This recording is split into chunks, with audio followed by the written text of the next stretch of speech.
For thousands of years, humans have used physical money to pay for goods and services.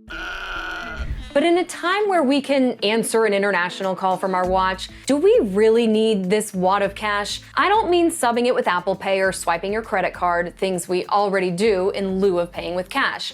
I mean turning that paper US dollar into digital currency. This would enable money to move as easily as a text message. Giancarlo is the former Commodities Futures Trading Commission chair and current co-founder of the Digital Dollar Foundation. We're talking about digital money that would actually move from one's mobile device to another person's mobile device without having to send a whole series of messages back to some financial institution to move liabilities. By taking banks out of the equation, sending money internationally would be a lot cheaper. Small business could avoid credit card processing fees.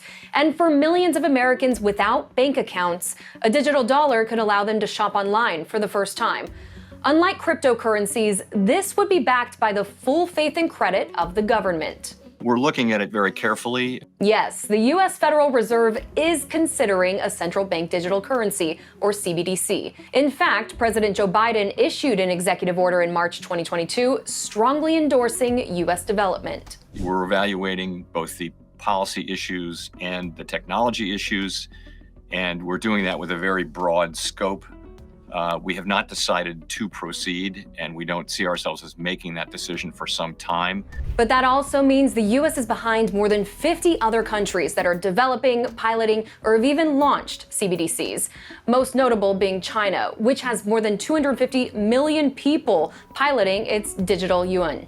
There's no question that China is dominating the development of this innovation, and we cannot sit by as a free society and sit out this technological evolution. Giancarlo says the Chinese version is full of censorship and surveillance, and now China says it's ready for cross-border use. The game is afoot. If we're going to sit out the development of those standards, it's very likely that the Chinese values of digital money will prevail. The same way that the United States led the evolution of the internet and that privacy was assured in it, we need to make sure that we do the same when it comes to digital money.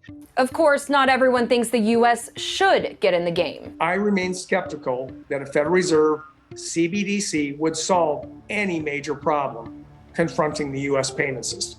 Fed Governor Christopher Waller is among those warning the costs and risks could far outweigh any benefit. That we want to open ourselves up to this kind of extreme cybersecurity risk, and a CBDC would be a very tempting target. And the banking industry is also loudly opposed, arguing the Fed should instead look to leverage developments in the private sector.